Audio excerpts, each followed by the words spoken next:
Hi students. അപ്പോ എല്ലാവരും ഓണത്തിന്റെയൊക്കെ തിരക്കിലായിരിക്കും. എന്തായാലും നമുക്കൊരു പുതിയ ചാപ്റ്റർ ഒന്ന് തുടങ്ങാം. ഒരു ഇന്റർവ്യൂ ആണ്. എ 3 വീൽഡ് റെവല്യൂഷൻ എന്ന് പറയുന്ന ഇന്റർവ്യൂ ആണ് നമ്മൾ എടുക്കുന്നത്. അത് നമ്മുടെ തേർഡ് യൂണിറ്റ് അല്ലെ. തേർഡ് യൂണിറ്റ് എന്ന് പറയുന്നത് ചലഞ്ചസ് ഓഫ് ലൈഫ് ആണ് അല്ലെ. എല്ലാവർക്കും ടെക്സ്റ്റ് കിട്ടി കാണുമോ? കഴിഞ്ഞ ദിവസം തന്നെ നമ്മളോട് പറഞ്ഞിരുന്നു ടെക്സ്റ്റ് എവിടെന്നെങ്കിലും ഉണ്ടെന്നുണ്ടെങ്കിൽ ടെക്സ്റ്റ് ഒരെണ്ണം സംഘടിപ്പിക്കണം എന്നുള്ള കാര്യം നമ്മളോട് പറഞ്ഞിരുന്നു. അതില് തേർഡ് യൂണിറ്റില് ചലഞ്ചസ് ഓഫ് ലൈഫ് എന്ന് പറയുന്ന ആ ഒരു യൂണിറ്റില് ഒരു ചാപ്റ്റർ ഉണ്ട്, എ 3 വീൽഡ് റെവല്യൂഷൻ. ഇതാണ് എ 3 വീൽഡ് റെവല്യൂഷൻ. അപ്പൊ ഇത് ഇർഫാൻ ആലം എന്ന് പറയുന്ന ഒരു എന്റർപ്രണർ ആയിട്ടുള്ളൊരു ഇന്റർവ്യൂ ആണ് അല്ലെ. ഇതാണ് ഇർഫാൻ ആലം എന്ന് പറയുന്ന ആളുമായിട്ടുള്ള ഒരു ഇന്റർവ്യൂ ആണ് എ 3 വീൽഡ് റെവല്യൂഷൻ എന്ന ചാപ്റ്റർ നമ്മൾ നോക്കുന്നത്. അപ്പൊ നമുക്ക് ആദ്യം തന്നെ നമുക്ക് ഇർഫാൻ ആലത്തെ കുറിച്ച് ജസ്റ്റ് ഒരു ഇൻട്രൊഡക്ഷൻ പറഞ്ഞതിന് ശേഷം ബാക്കി കാര്യങ്ങളിലേക്ക് നമുക്ക് പോകാം അല്ലെ. ഇർഫാൻ ആലത്തെ കുറിച്ച് ടെക്സ്റ്റ് ഉള്ളവര് പേജ് നമ്പർ 81 അല്ലെ. ടെക്സ്റ്റ് കഴിഞ്ഞ ദിവസം നമ്മളോട് പറഞ്ഞു അല്ലെ. ടെക്സ്റ്റ് കൃത്യമായിട്ട് സംഘടിപ്പിക്കണം. ടെക്സ്റ്റ് +1 ഒക്കെ +2 ഒക്കെ കഴിഞ്ഞ് നിൽക്കുന്ന ആൾക്കാരുടെ കയ്യിൽ ടെക്സ്റ്റ് കാണും. അത് നമ്മൾ ഒരെണ്ണം സംഘടിപ്പിക്കണം എന്ന് പറഞ്ഞു. ഇനിയിപ്പോ സ്കൂളൊക്കെ തുറക്കുന്നത് എപ്പോഴാണെന്ന് നമുക്കറിയില്ല. അപ്പോൾ ടെക്സ്റ്റ് കിട്ടാൻ, പുതിയ ടെക്സ്റ്റ് കിട്ടാനൊക്കെ താമസം വരും. ഒന്നുകിൽ അങ്ങനെയുള്ള ടെക്സ്റ്റുകൾ സംഘടിപ്പിക്കുകയോ അല്ലെങ്കിൽ ടെക്സ്റ്റുകൾ എടുത്തിട്ട് അതിന്റെ ഫോട്ടോസ്റ്റാറ്റ് കോപ്പി എടുക്കുകയോ ഒക്കെ തന്നെ നമ്മൾ എക്യുപ്ഡ് ആയിരിക്കുക. നിങ്ങളെ സംബന്ധിച്ച് വളരെ ക്രൂഷ്യൽ ആയ ഇയർ ആണ് ഈ സെക്കൻഡ് ഇയർ എന്ന് പറയുന്നത് അല്ലെ. നമുക്കറിയാം ലോകത്ത് മൊത്തം തന്നെ ഈ മഹാമാരി നിൽക്കുന്നതുകൊണ്ട് തന്നെ ഇത് എപ്പോഴും തന്നെ ക്ലിയർ ആകുമെന്ന് നമുക്ക് പറയാൻ കഴിയില്ല. നമ്മൾ നമ്മുടെ ഡ്യൂട്ടി ചെയ്യുക. നമ്മൾ ടെക്സ്റ്റോ അതിന്റെ ഫോട്ടോ കോപ്പികൾ സംഘടിപ്പിക്കുക, നമ്മൾ പഠിക്കുക എന്ന് പറയുന്നത് നമ്മുടെ ഡ്യൂട്ടിയിലേക്ക് നമ്മൾ എന്ത് ചെയ്യുക, കണ്ടിന്യൂ ചെയ്ത് പോവുക. അതേ നമുക്ക് ചെയ്യാനായിട്ട് സാധിക്കും. ഓക്കെ. ഇർഫാൻ ആലത്തെ കുറിച്ച് ഞാൻ നിങ്ങളോട് പറഞ്ഞുതരാം. ഇർഫാൻ ആലം is the founder and chairman of Samman Foundation, an Indian company which organizes the rickshaw pulling sector in Bihar. Samman means respect. Through his leadership, Samman has implemented innovations to increase operating income such as advertising and music, newspapers, first aid, water and juice for the passengers. Alam was also the first person to introduce prepaid cycle rickshaws in India. In only 2 years, Alam has built a family over 1 lakh rickshaw operators across 9 states in India. Although a first generation entrepreneur, Alam's efforts to empower those at the bottom of Indian social hierarchy have been recognized widely. He has won the Business Basic, a competitive reality television show for the entrepreneurs, and the World Bank's Innovation Award. Alam has also been recognized by the Times of India as one of the top 30 youth icons of India, and his business model was recently featured by The Economist. At the Entrepreneurship Summit held at Washington DC in 2010, President Obama complimented Irfan Alam with the words, "You are doing a tougher job than me." Irfan Alam. ആരാണ്? ഇർഫാൻ ആലം.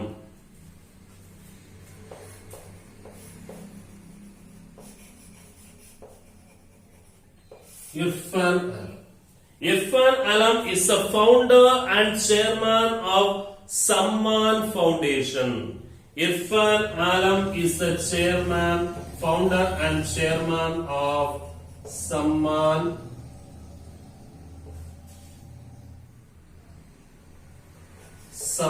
Foundation. Right. Irfan Alam is the chairman and founder of Samman Foundation. Okay, so get it. Is the founder and chairman of Samman Foundation, an Indian company which organizes the rickshaw pulling sector in Bihar. Samman Foundation is an Indian company which organizes the rickshaw pulling sector in Bihar. ബീഹാറിലുള്ള rickshaw pulling സെക്ടറിലുള്ള ആൾക്കാരെ ഒരുമിപ്പിച്ചു നിർത്തുന്ന ഒരു Indian company. ഇതാണ് വിശദമായിട്ട് പറഞ്ഞുതരാം. Irfan Alam is the founder and chairman of Samman Foundation. Samman Foundation is an Indian company which organizes the rickshaw pulling sector in Bihar. Samman means respect. Samman meaning ഇതേ ഉള്ളൂ, റെസ്പെക്ട് എന്നൊരു meaning. Samman means respect. Through his leadership, ഇദ്ദേഹത്തിന്റെ ലീഡർഷിപ്പിൽ കൂടി Samman has implemented, Samman അവിടെ implement ചെയ്തു, നടപ്പിലാക്കി. Implemented innovations to increase, പുതിയ നൂതന ഇന്നോവേഷൻസ്, നൂതനമായ ആശയങ്ങൾ. ടു ഇൻക്രീസ് ഓപ്പറേറ്റർ ഇൻകംസ്, അല്ലെ, ഓപ്പറേറ്റർ ഇൻകം വർദ്ധിപ്പിക്കുന്നതിന് വേണ്ടിയിട്ടുള്ള നൂതനമായ ആശയങ്ങൾ. Such as advertising and music. Advertising കൊടുക്കുക വഴി, മ്യൂസിക് നൽകുക വഴി, ഇതെങ്ങനെയൊക്കെയാണെന്നുള്ള കാര്യങ്ങൾ ഞാൻ വിശദമായിട്ട് പറഞ്ഞുതരാം. Newspapers, first aid and water and juice for the passengers. റിക്ഷയിൽ യാത്ര ചെയ്യുന്ന ആൾക്കാർക്ക് എന്തൊക്കെ നൽകിക്കൊണ്ട്? ന്യൂസ് പേപ്പേഴ്സും, ആവശ്യമാണെങ്കിൽ ഫസ്റ്റ് എയ്ഡും വാട്ടറും ജ്യൂസും, അതുപോലെ തന്നെ ആ റിക്ഷയില് മ്യൂസിക്കും, അതുപോലെ റിക്ഷയിൽ തന്നെ അഡ്വർടൈസ്മെന്റും ഒക്കെ നൽകിക്കൊണ്ട് പുതിയ തരത്തിൽ നൂതനമായ ഒരു ആശയം കൊണ്ടുവന്നിട്ട് അവിടെ ഓപ്പറേറ്റർ ഇൻകം വർദ്ധിപ്പിക്കുവാനാണ് ആര് ശ്രമിച്ചിട്ടുള്ളത്? ആര് ഈ കോമ്പറ്റീഷനിൽ ശ്രമിക്കുന്നത്? ഇർഫാൻ ആലം ശ്രമിക്കുന്നത്, അല്ലെ? Someone has implemented innovations to increase operator incomes such as advertising and music, newspapers, first aid, water and juice for the passengers. Alam was the first person to introduce prepaid cycle rickshaws in India. Prepaid cycle rickshaws ഇന്ത്യയിൽ കൊണ്ടുവന്നിട്ടുള്ളത് ആരാണ്? ആദ്യമേ കൊണ്ടുവന്ന ആരാണ്? Prepaid cycle rickshaws കൊണ്ടുവന്ന ആരാണ്? ഇർഫാൻ ആലമാണ്. എന്താണ് prepaid എന്ന് പറയുന്നത്? രണ്ടു തരത്തിൽ പേയ്മെന്റ് അല്ലേ, prepaid and post paid. Prepaid and post paid. What's the difference between these two? Prepaid ഒരു സേവനം നമ്മൾ ഉപയോഗിക്കുന്നതിന് മുന്നേ തന്നെ പൈസ അടയ്ക്കുന്നതിനാണ് നമ്മൾ എന്തെന്ന് പറയുന്നത്? പ്രീപെയ്ഡ് എന്ന് പറയുന്നത്, അല്ലെ? നമ്മളിപ്പോ മൊബൈൽ റീചാർജ് ചെയ്യുന്നു. മൊബൈൽ തന്നെ രണ്ടു തരത്തിലുള്ള കണക്ഷൻസ് ഉണ്ട്, പ്രീപെയ്ഡും ഉണ്ട്, പോസ്റ്റ് പെയ്ഡും ഉണ്ട്. പ്രീപെയ്ഡ് എന്ന് പറഞ്ഞു കഴിഞ്ഞാൽ നമ്മൾ ആദ്യമേ തന്നെ ഒരു സേവനം നമ്മൾ ഉപയോഗിക്കുന്നതിന് മുൻപ് തന്നെ പൈസ അടച്ചിട്ട് നമ്മൾ ആ സേവനം ഉപയോഗിക്കുന്നു, അതാണ് പ്രീപെയ്ഡ് സിസ്റ്റം. പോസ്റ്റ് പെയ്ഡ് എന്ന് പറഞ്ഞു കഴിഞ്ഞാൽ നമ്മൾ സാധാരണഗതിയിൽ ആ ഒരു സേവനം ഉപയോഗിച്ചതിന് ശേഷം ബില്ല് പേ ചെയ്യും. അതായത് വൈദ്യുതി ചാർജ് നമ്മൾ പേ ചെയ്യുന്നത് എങ്ങനെയാണ്? പ്രീപെയ്ഡ് ആണ്, പോസ്റ്റ് പെയ്ഡ് ആണ്. Post paid. ലാൻഡ് ഫോൺ ബില്ലുകൾ നമ്മൾ അടയ്ക്കുന്നത് എങ്ങനെയാണ്? അതും പോസ്റ്റ് പെയ്ഡ് ആണ്, അല്ലെ? ഉപയോഗിച്ച് കഴിഞ്ഞ ശേഷമാണ് പേയ്മെന്റ് നടത്തുന്നത്. പ്രീപെയ്ഡ് എന്ന് പറഞ്ഞാൽ മൊബൈൽ കാർഡിൽ നമ്മൾ കൂടുതൽ പേര് ഉപയോഗിക്കുന്നത് അതിലുണ്ട്, പോസ്റ്റ് പെയ്ഡ് ഉണ്ട്, ഇല്ലെന്ന് പറയുന്നില്ല. കൂടുതൽ പേര് ഉപയോഗിക്കുന്നത് പ്രീപെയ്ഡ് ആണ്. ചില cable net cable connections, cable dish ഒക്കെ വെച്ച് നമ്മൾ ഉപയോഗിക്കുമ്പോൾ അവിടെ എന്താണത്? പ്രീപെയ്ഡ് ആണ്. നമ്മളത് നേരത്തെ പേ ചെയ്തിട്ടാണ് നമ്മൾ എന്ത് ചെയ്യുന്നത്? അത് ഉപയോഗിക്കുന്നത്. അതേപോലെ തന്നെയാണ് റിക്ഷയുടെ കാര്യവും. പ്രീപെയ്ഡ് റിക്ഷാസ് ഉണ്ട് ചില സിറ്റികളിൽ. നമ്മൾ റെയിൽവേ സ്റ്റേഷനിലൊക്കെ തന്നെ ഇറങ്ങുമ്പോഴത്തേക്ക് അവിടെ ഓട്ടോ റിക്ഷാസും മറ്റും ഉണ്ട്, ടാക്സികളുണ്ട്. അവിടെ നമ്മൾ പോകേണ്ട ഡെസ്റ്റിനേഷൻ, പോകേണ്ട സ്ഥലം പറയുമ്പോഴേക്ക് അവരെന്റെ ഫെയർ കണക്കാക്കിയിട്ട് ഇത്ര രൂപയെന്ന് പറഞ്ഞിട്ട് ആദ്യമേ പേ ചെയ്യാനായിട്ട് പേ ചെയ്തിട്ട് നമുക്ക് അത് യൂസ് ചെയ്യാൻ പറ്റുന്ന രീതി, അല്ലെ? അതാണ് പ്രീപെയ്ഡ് സിസ്റ്റം എന്ന് പറയാം. നിങ്ങൾക്ക് അറിയാമായിരിക്കാം. അപ്പോ Someone has implemented innovations to increase operating incomes such as advertising and music, newspapers, first aid, water and juice for the passengers. Alam was also the first person to introduce prepaid cycle rickshaws in India. അപ്പോ prepaid cycle rickshaws ആദ്യമായിട്ട് introduce ചെയ്ത ആരാണ്? Irfan ആലമാണ്. In only 2 years, 2 വർഷം കൊണ്ട് Alam has built of over 1 lakh rickshaw operators across 9 states in India. ഇന്ത്യയിലെ 9 സ്റ്റേറ്റ്സിലുള്ള ഏകദേശം 1 lakhോളം rickshaw ഓപ്പറേറ്റേഴ്സിനെ തന്റെ ഫൗണ്ടേഷന്റെ കീഴിൽ കൊണ്ടുവരുവാനായിട്ട് ആർക്ക് സാധിച്ചു എന്നാ പറയുന്നത്? ഇർഫാൻ ആലത്തിന് സാധിച്ചു. ക്ലിയർ ആണല്ലോ? In only 2 years, Alam has built a family over 1 lakh rickshaw operators across 9 states in India. Although a first generation entrepreneur, ഒരു ഫസ്റ്റ് ജനറേഷൻ എന്റർപ്രണർ എന്നുള്ളത് എന്താ? എന്റർപ്രണർ, സംരംഭകൻ, അല്ലെ? Although a first generation entrepreneur, Alam's efforts, Irfan ആലത്തിന്റെ efforts to empower those at the bottom of Indian social hierarchy, അല്ലെ, ഇന്ത്യയുടെ social ഹൈറാർക്കിയുടെ ഏറ്റവും law ലെവലിൽ എന്ന് കരുതുന്ന അവിടെ നിൽക്കുന്ന രക്ഷാ ഓപ്പറേറ്റേഴ്സിനെയും മറ്റും തന്നെ ഉയർത്തിക്കൊണ്ടുവരുവാൻ സാധിച്ചത് വലിയൊരു എഫേർട്ടായിട്ട് കരുതുന്നു എന്നാ പറയുന്നത്. ആഡംസ് എഫേർട്സ് ടു എംപവർ, അവരെ എംപവർ ചെയ്യിക്കാനാണ്, അവരെ സ്വയം ഒന്ന് പര്യാപ്തരാക്കാൻ, അവരെ ഒന്ന് അപ്ലിഫ്റ്റ് ചെയ്തുകൊണ്ടുവരുവാനാണ്. അല്ലെ, Adams' efforts to empower those at the bottom of Indian social hierarchy have been recognized widely. അത് വളരെയധികം റെക്കഗ്നൈസ് ചെയ്ത ഒരു കാര്യമാണ്. He has won the business Bassiger, അതായത് a competitive reality television show for the entrepreneursനുള്ള ഒരു competitive reality television ഷോയില് business Baazigar award കിട്ടി.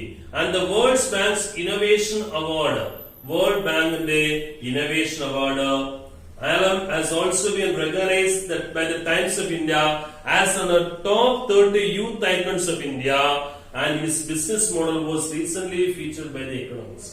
അതായത് ഇന്ത്യയിലെ 30 യൂത്ത് ഐക്കൺസിനെ ഉള്ളതില് ടൈംസ് ഓഫ് ഇന്ത്യ നടത്തിയ സർവേയിൽ ഒരാളായിട്ട് നമ്മുടെ ഇർഫാൻ ആലം മാറി. And his business model was recent featured by അദ്ദേഹത്തിന്റെ ബിസിനസ് മോഡല് എക്കണോമിസ്റ്റ് എന്ന് പറയുന്ന മാധ്യമത്തിൽ കൂടി അവിടെ ഫീച്ചറൈസ് ചെയ്യുകയും ചെയ്തു എന്നാണ് പറയാം. At the entrepreneurship summit held at Washington DC in 2010, 2010 Washington DC വെച്ച് നടന്ന എന്റർപ്രനർഷിപ്പ് സമ്മിറ്റില്, സംരംഭകരുടെ ഉച്ചകോടിയില് president Obama compliment Irfan Alam with the words. President Obama Irfan ആലത്തെ കോംപ്ലിമെന്റ് ചെയ്ത് എങ്ങനെയാണ്? You are doing a tougher job than me.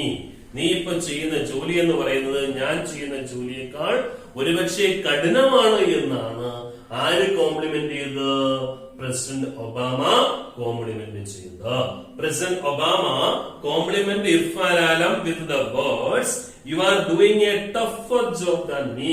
You are doing a tougher job than me. ഞാൻ ചെയ്യുന്നതിനേക്കാൾ കുറച്ചുകൂടി കഠിനമായ ജോലിയാണ് ചെയ്തത് എന്നാണ് ആര് കോംപ്ലിമെന്റ് ചെയ്തത്? പ്രസിഡന്റ് ഒബാമ കോംപ്ലിമെന്റ് ചെയ്തത്. ക്ലിയർ ആയോ? പറഞ്ഞ കാര്യങ്ങൾ കേട്ടോളൂ. ഇർഫാൻ ആലം is the founder and chairman of Samman Foundation, an Indian company which organizes the rickshaw pulling sector in Bihar. Samman means respect. Through his leadership, Samman has implemented innovations to increase operating income such as advertising and music, newspapers, first aid, water and juice for the passengers. Alam was also the first person to introduce prepaid cycle rickshaws in India. In only 2 years, Alam has built a family of over 1 lakh rickshaw operators across 9 states in India. Although a first-generation entrepreneur, Alam's efforts to empower those at the bottom of Indian social hierarchy have been recognized widely. He has won the Business Bassiger, a competitive reality television show for the entrepreneurs, and the World Bank's Innovation Award. Alam has also been recognized by the Times of India as one of the top 30 youth icons of India, and his business model was recently featured by The Economist. At the Entrepreneurship Summit held at Washington DC in 2010, President Obama complimented Irfan Alam with the words, "You are doing a tougher job than me." അപ്പൊ അതൊന്ന് കൃത്യമായിട്ടൊന്ന് വായിച്ചു നോക്കുക. അല്ലെ, പറഞ്ഞ കാര്യങ്ങൾ മനസ്സിലായിട്ടുണ്ടല്ലോ. ആ പറഞ്ഞ സംഗതി ഒന്ന് നന്നായിട്ട് വായിച്ചു നോക്കുക. അപ്പൊ നമുക്ക് ആ ചാപ്റ്ററിലേക്ക് നമുക്കൊന്ന് പോകാം. അല്ലെ, എ 3-wheeled revolution.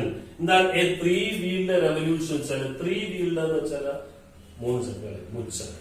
ഒരു മുച്ചക്ര വിപ്ലവത്തെ കുറിച്ചാണ് നമ്മൾ ഇവിടെ പറയുന്നത്. അതാണ് എ 3-wheeled revolution എന്നതുകൊണ്ട് ഉദ്ദേശിക്കുന്നത്. അല്ലേ? അപ്പോ നമുക്ക് കേൾക്കാം. Most teenagers dream bigger. Most teenagers, എന്താ ടീനേജേഴ്സ് എന്ന് പറയുന്നത്? ടീനേജേഴ്സ് എന്ന് പറയുന്നത് ഏത് ഏജ് ഗ്രൂപ്പിലുള്ളവരാണ് ടീനേജേഴ്സ് എന്ന് പറയുന്നത്? From 13 to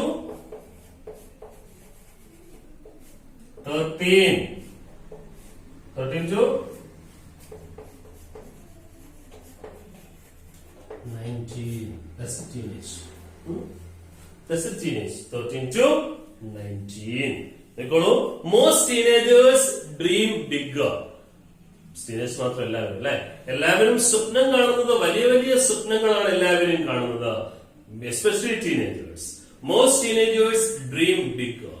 Some of them pursue their dreams choosing a different path different from others. അല്ലെ, വലിയ വലിയ സ്വപ്നങ്ങൾ ഓരോരുത്തരും കാണുമ്പോഴേക്ക് some of them pursue their dreams.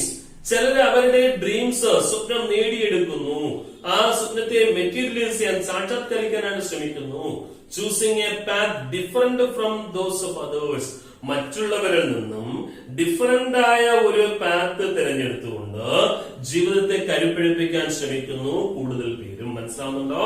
Choosing A path different from those of others. മറ്റുള്ളവരിൽ നിന്നും വിഭിന്നമായ ഒരു പാത്ത് തിരഞ്ഞെടുത്തുകൊണ്ട് ജീവിതത്തെ കരുപ്പിടിപ്പിക്കാൻ ശ്രമിക്കുന്നവരാണ് കൂടുതൽ പേരും.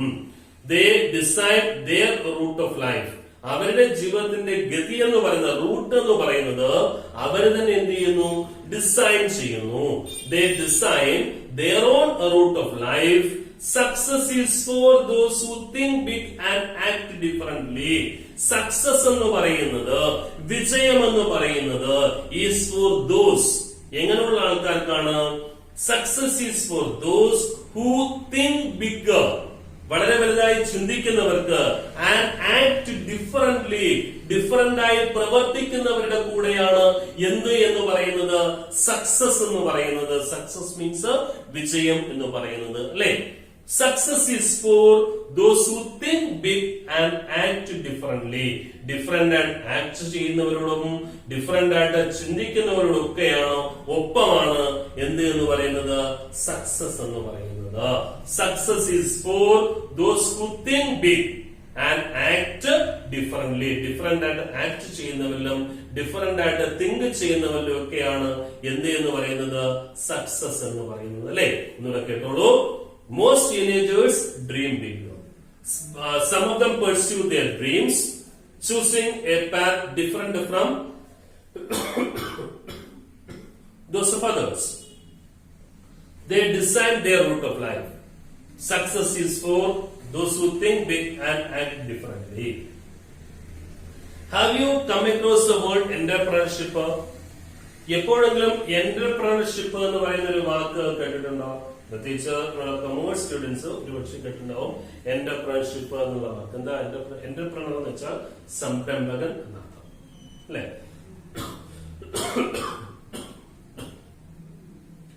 എന്റർപ്രണർഷിപ്പ് എന്ന് വെച്ചാൽ സംരംഭകത്വം എന്നാണ് മീനിങ്, അല്ലെ? Have you ever come across the word entrepreneurship? Meet Irfan Alam, an entrepreneur. നമുക്ക് ഇർഫാൻ ആലം എന്ന് പറയുന്ന ഒരു എന്റർപ്രണറെ കണ്ടുമുട്ടാം. Who change the lives of many people. Who changed the lives of many people. ഒരുപാട് പേരുടെ ജീവിതത്തെ അദ്ദേഹം മാറ്റിമറിച്ചു. Through his innovative enterprise. Through his innovative enterprise. അദ്ദേഹത്തിന്റെ നൂതനമായ ആശയങ്ങൾ കൊണ്ട് ഒരുപാട് പേരുടെ ജീവിതത്തെ മാറ്റിയ ഒരു വ്യക്തിയാണ് ആര് എന്ന് പറയുന്നത്? ഇർഫാൻ ആലം എന്ന് പറയുന്നത്, അല്ലെ? Meet Irfan Alam, an entrepreneur who changed the lives of many people through his innovative enterprise. Here is an interview with him. ഇവിടെ നമ്മൾ ആരുമായിട്ട് ഒരു ഇന്റർവ്യൂ നടത്തുകയാണ്? നമ്മുടെ ഇർഫാൻ ആലുമായിട്ട് ഇന്റർവ്യൂ നടത്തുകയാണ്. ആ ഇന്റർവ്യൂ നമുക്കൊന്ന് വായിക്കാം. A three-wheeled revolution. അതിലൊരു കോട്സ് അവിടെ കൊടുത്തിട്ടുണ്ട്. If we aspire to live in a happier world, we must have empowered those living on the margins of society. If we aspire to live in a happier world, നമ്മൾ വളരെ ഹാപ്പിയറായ, വളരെ സന്തോഷകരമായ ഒരു ലോകത്ത് ജീവിക്കാൻ ആഗ്രഹിക്കുന്നു എന്നുണ്ടെങ്കിൽ, if we aspire to live in a happier world, we must empower. നമ്മൾ ആദ്യം empower ചെയ്യണം. We must empower ആരെ? Those living on the margins of society. സൊസൈറ്റിയുടെ മാർജിൻസ്, അതായത് സമൂഹത്തിന്റെ താഴേക്കിടയിലുള്ളവരെ അപ്ലിഫ്റ്റ് ചെയ്യുകയാണ് നമ്മൾ എന്ത് ചെയ്യേണ്ടത്? നമ്മൾ ആദ്യം ചെയ്യേണ്ടത്. മനസ്സിലാവുന്ന പറയുന്ന കാര്യം? If we aspire to live in a happier world, we must empower those living on the margins of society. സൊസൈറ്റിയിലുള്ള മാർജിൻസ് താമസിക്കുന്നവരെ, സമൂഹത്തിന്റെ താഴേക്കിടയിലുള്ളവരെ അപ്ലിഫ്റ്റ് ചെയ്യുകയാണ് നമ്മൾ ആദ്യം ചെയ്യേണ്ടത് എന്നാണ് ആര് പറയുന്നത്?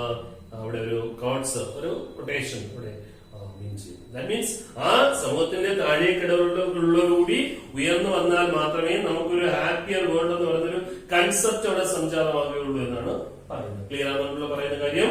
If we aspire to live in a happier world, We must empower those living on the margins of society. Yes, first question ketolu. Congratulations on your achievement. When and how did you conceive this idea? അപ്പോ ഇതെന്ന് പറയുന്നത് സുജാത രാമപ്രസാദ് എന്ന് പറയുന്ന നമ്മുടെ India കറൻസിന് വേണ്ടിയിട്ട് Sujatha Ramaprasad May 2010 നടത്തിയ ഒരു interview ആണ്. നമ്മുടെ വാഷിംഗ്ടൺ DC വെച്ച് നടന്ന എന്റർപ്രണർഷിപ്പിന് ശേഷം സുജാത രാമപ്രസാദ് ഇന്ത്യ കറൻസിന് വേണ്ടി മെയ് 2010 നടത്തിയ ഒരു ഇന്റർവ്യൂ ആണ് ഏതെന്ന് പറയുന്നത് ഈ 3 വേൾഡ് റെവല്യൂഷനുള്ള പേരുള്ള ഈ ഒരു ഇന്റർവ്യൂ. അതിൽ നമുക്ക് ഫസ്റ്റ് ക്വസ്റ്റ്യൻ ആണ്, congratulations on your achievement. When and how did you conceive this idea? Answer. I was 17 years old at that time. I was traveling in a rickshaw, and in the middle of the journey, I was very thirsty. I asked the rickshaw puller if he had any water. He said that he did not carry water bottles because he did not have money to buy and stuff. It set me thinking, and I immediately realized that there was a market for selling water bottles and rickshaws. The very next day, I talked to 5 rickshaw pullers and gave them each 8 bottles of water. I told them that for every bottle they sold, we would make a profit of 2 rupees, which we could split in half. The very first day, I made a profit of 8 rupees. First question, I will answer. Congratulations on your achievement. താങ്കളുടെ നേട്ടങ്ങൾക്ക് അത്രയും നേട്ടങ്ങൾക്ക് ഇതിൽ അഭിനന്ദനങ്ങൾ. When and how did you conceive this idea? എവിടെ നിന്നാണ് ഇതിനെക്കുറിച്ചുള്ള idea താങ്കൾ കൺസീവ് ചെയ്തത്? എവിടെ നിന്നാണ് താങ്കൾക്ക് ഇതിനെക്കുറിച്ചുള്ള ഐഡിയ കിട്ടിയത്? മറുപടിയായിട്ട് ഇർഫാൻ പറഞ്ഞിട്ടുള്ളൂ. I was 17 years old at that time. ആ സമയത്ത് എനിക്ക് എത്ര വയസ്സാണ്? എനിക്ക് 17 വയസ്സാണ്. I was traveling in a rickshaw. ഞാനൊരു ദിവസം ഒരു റിക്ഷയിൽ യാത്ര ചെയ്യുന്നു. And in the middle of the journey, ആ ജേണിയുടെ മധ്യഭാഗത്ത് ആ യാത്ര തുടർന്നുകൊണ്ടിരിക്കുന്നതിന്റെ middle I was very thirsty. എനിക്ക് എന്താ അനുഭവപ്പെട്ടു? വളരെയധികം ദാഹം അനുഭവപ്പെട്ടു. I asked the rickshaw puller. ഞാൻ ആ rickshaw പുള്ളറോട് ചോദിച്ചെന്താണ്, if he had any water, തങ്ങളുടെ കയ്യിൽ വെള്ളം എന്തെങ്കിലും ഉണ്ടോ എന്ന് ഞാൻ റിക്ഷാ പുള്ളറോട് ചോദിച്ചു. He said that he did not carry water bottles. അപ്പൊ ആ റിക്ഷാ പുള്ളർ എന്നോട് പറഞ്ഞത്, he did not carry water bottles. അദ്ദേഹം വാട്ടർ ബോട്ടിൽ അവിടെ കൊണ്ടുവയ്ക്കുക നടക്കാറില്ല. Because he did not have the money to buy and stock them. അദ്ദേഹത്തിന്റെ കയ്യില് അത് മേടിച്ച് സൂക്ഷിക്കാനുള്ള അത്രയും തന്നെയുള്ള പൈസയൊന്നും അദ്ദേഹത്തിന് ഇല്ല എന്ന് അദ്ദേഹം മറുപടി പറഞ്ഞു. He said that he did not carry water bottles because he did not have the money to buy and stock them. It set me thinking. ഇതെന്നെ ചിന്തിപ്പിച്ചു. And I immediately realized that. ഞാൻ മനസ്സിലാക്കി. എന്താ മനസ്സിലാക്കിയത്? There was a market for selling water bottles and rickshaws. റിക്ഷാസില് water bottle sell ചെയ്യാനുള്ള ഒരു market ഉണ്ട് എന്നുള്ള കാര്യം ഞാൻ അവിടെ മനസ്സിലാക്കി. അല്ലെ, ആ റിക്ഷാസില് വാട്ടർ ബോട്ടിൽ സെല്ല് ചെയ്യാനുള്ള അതാണ് ബിസിനസ് മാന്റെ മൈൻഡ് എന്ന് പറയുന്നത്. അല്ലെ, അപ്പൊ അവിടെ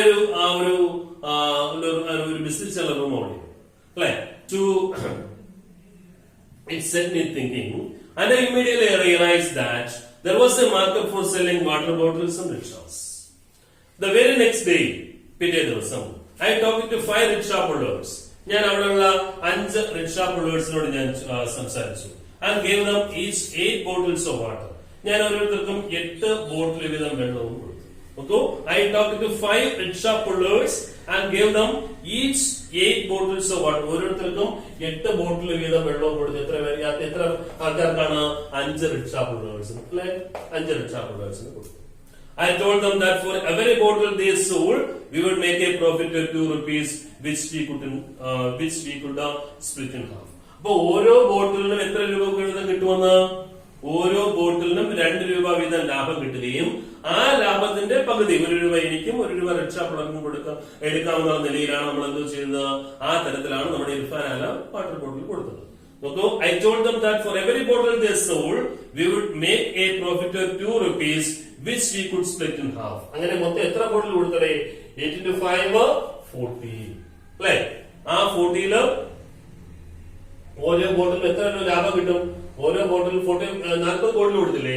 ഓരോ ബോട്ടിലും എത്ര ലാഭം കിട്ടും? 2 രൂപ വെച്ച് ലാഭം കിട്ടും. 2 രൂപ വെച്ച് 40 ബോട്ടിന് ലാഭം കിട്ടുമ്പോൾ എത്ര രൂപയായി? 80 രൂപയായില്ലേ? 80 രൂപയായി. അതിന് 2 ആയിട്ട് പിന്നെ സ്പ്ലിറ്റ് ചെയ്ത് കഴിഞ്ഞാൽ എത്ര വെച്ച് കിട്ടും? 40 രൂപ ആർക്ക് കിട്ടും, നമ്മുടെ ഇർഫാൻ ആലത്തിന് കിട്ടും 40 രൂപ. റിക്ഷ പുള്ളേഴ്സ് അവിടെ 40 രൂപ ബാക്കിയുള്ളവരെല്ലാം കൂടി ഡിവൈഡ് കിട്ടും. 40 രൂപ നമ്മുടെ ഇർഫാൻ ആലത്തിന് കിട്ടുകയും ചെയ്യും അല്ലെ. അതാണ് വരുന്നത്. I told them that every bottle they sold, we would make a profit of 2 rupees, which we could split in half. The very first day, I made a profit of 8 rupees. ശരിക്കും അവിടെ made a profit of 8 rupees ആണ് വരുന്നത്. ചിന്തിച്ചു നോക്കിയേ, 40 ബോട്ടിൽ വെള്ളം ആണ് അവിടെ കൊടുത്തതെന്നുണ്ടെങ്കിൽ അതിന് 2 രൂപ വെച്ച് ലാഭം കിട്ടുമ്പോഴത്തേക്ക് 80 അല്ലേ വരിക. 80 നമ്മൾ വീണ്ടും ഡിവൈഡ് ചെയ്യുമ്പോഴത്തേക്ക് 40 അല്ലേ വരിക. അപ്പൊ ഇർഫാനകത്ത് 40 വരുന്നുണ്ട്. പക്ഷെ ഇതിനകത്ത് 8 എന്നാണ് കൊടുത്തേക്കുന്നത്, തരത്തിലൊന്നും അറിയില്ല. പക്ഷെ എന്നിട്ട് ബാക്കിയുള്ള ഈ 40 എന്ന് പറയുന്നത് ഈ ബാക്കി ഓരോരുത്തരും എന്ത് ചെയ്യും, എത്ര പേരുണ്ട്, 5 പേരുണ്ട്. അപ്പൊ അവർക്ക് വീണ്ടും എത്ര ഡിവൈഡ് ചെയ്ത് അവരെ എടുക്കും. അതാണ് എന്റെ കറക്റ്റ് വരുന്നത്. അപ്പോ വീണ്ടും അവർക്ക് ഓരോരുത്തർക്കും അവിടെ ഓരോ ആൾക്കാർക്കും അവിടെ 8 രൂപ വെച്ചാണ് ഓരോ വ്യക്തികൾക്ക് കിട്ടുന്നത്.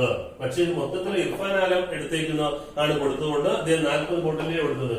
അദ്ദേഹം ആണ് ഈ പൈസ ബാക്കി കിട്ടുന്നത്. പക്ഷെ നമ്മുടെ റിക്ഷ പുള്ളേഴ്സ് ഓരോരുത്തർക്കും 8 രൂപ വെച്ചാണ് കിട്ടുന്നത്. Okay.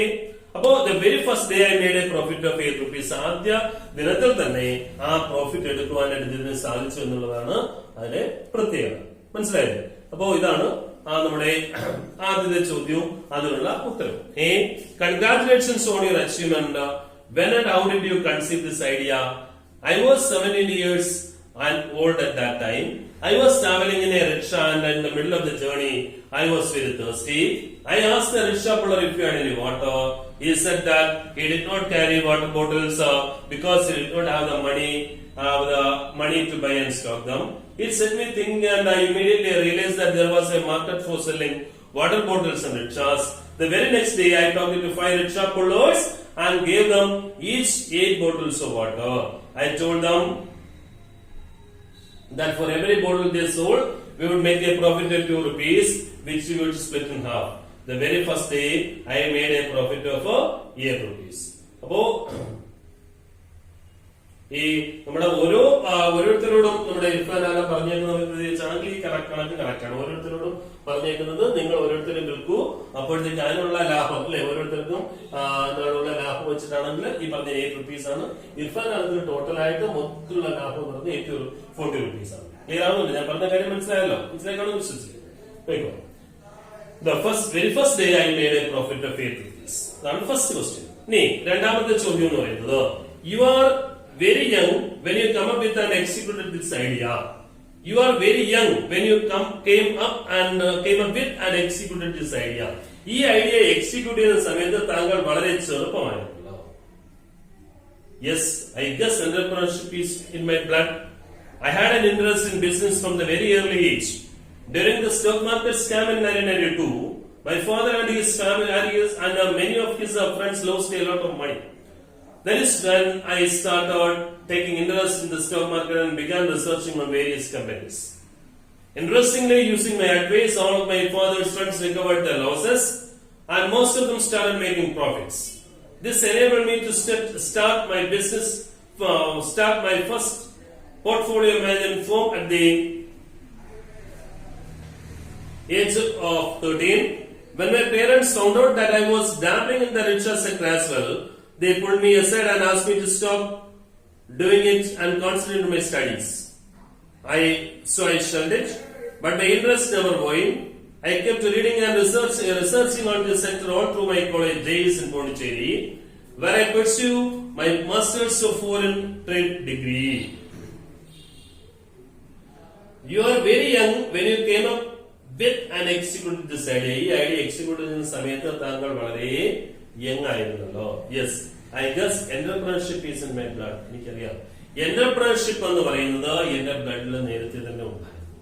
That is I had an interest in business from a very early age. വളരെ കുട്ടിക്കാലത്ത് തന്നെ ബിസിനസിനെ കുറിച്ച് എനിക്കൊരു ഇൻട്രസ്റ്റ് ഉണ്ടായിരുന്നു. During the stock market scam in 1992 stock മാർക്കറ്റിൽ ഒരു തകർച്ച വന്നപ്പോഴേക്ക് my father and many of his friends lost A lot of money. എന്റെ അച്ഛനും അദ്ദേഹത്തിന്റെ സുഹൃത്തുക്കൾക്കും ഒരുപാട് പൈസ നഷ്ടമായി. That is when I started taking interest in stock market and began researching on various companies. അതുകൊണ്ട് തന്നെ എനിക്ക് സ്റ്റോക്ക് മാർക്കറ്റിൽ അപ്പോഴൊരു താല്പര്യം തോന്നുകയും ഞാൻ വിവിധങ്ങളായ കമ്പനികളെ കുറിച്ച് റിസർച്ച് ചെയ്യുകയും ചെയ്തു. Interestingly, using my advice, എന്റെ ഒരു രസം എന്ന് പറയുന്നത് എന്റെ അഡ്വൈസ് പ്രകാരം all of my father's friends recovered their losses. എന്റെ അച്ഛന്റെ ഫ്രണ്ട്സിന്റെ നഷ്ടങ്ങളെല്ലാം തന്നെ ഒരു പരിധിവരെ എനിക്ക് കുറയ്ക്കുവാൻ കഴിഞ്ഞു. And most of them started making profits. ചിലര് അതിന് പ്രോഫിറ്റ് എടുത്ത് തുടങ്ങി. This enabled me to start my first portfolio management from at the age of 30. അങ്ങനെ അതുകൊണ്ട് തന്നെ 13ാം വയസ്സിൽ തന്നെ ഒരു പോർട്ട്ഫോളിയോ മാനേജ്മെന്റിനെ കുറിച്ച് എനിക്കൊരു അറിവുണ്ടായി. When my parents found out that I was dabbling in the Russia sector as well, they pulled me aside and asked me to stop doing it and concentrate my studies. ഞാൻ ഈ റിഷ സെക്ടറുമായിട്ടൊക്കെ തന്നെ ഇടപഴകി നടന്നപ്പോഴേക്ക് എന്റെ parents എന്നെ വിളിച്ചിട്ട് നിന്റെ പഠനത്തിൽ കൂടെ നീ ശ്രദ്ധ കേന്ദ്രീകരിക്കുന്നു പറഞ്ഞു. So I studied it but my interest never went. ഞാൻ അതനുസരിച്ചു, പക്ഷെ എന്റെ താല്പര്യം മാറിയില്ല. I kept reading and researching on this sector all through my college days in Pondicherry. എന്റെ പോണ്ടിച്ചേരിയുള്ള പഠനകാലത്തൊക്കെ തന്നെ ഞാൻ ഇതിനെക്കുറിച്ച് കൂടുതൽ വായിച്ചു അറിഞ്ഞു പഠിച്ചു. Where I pursued my masters of foreign trade degree. അവിടെ ഞാൻ ഫോറിൻ ട്രേഡിലെ ഒരു മാസ്റ്റേഴ്സ് ഡിഗ്രിയും ഞാൻ എടുത്തു എന്ന് പറയുന്നത്. അതാണ് രണ്ടാമത്തെ ചോദ്യം, അതിനുള്ള ഉത്തരവെന്ന് പറയുന്നത്. അപ്പോ ഈ രണ്ട് ചോദ്യങ്ങൾ കൊണ്ട് നമുക്ക് നിർത്താം. അടുത്ത ബാക്കി ഭാഗങ്ങൾ നമുക്ക് അടുത്ത ക്ലാസ്സിൽ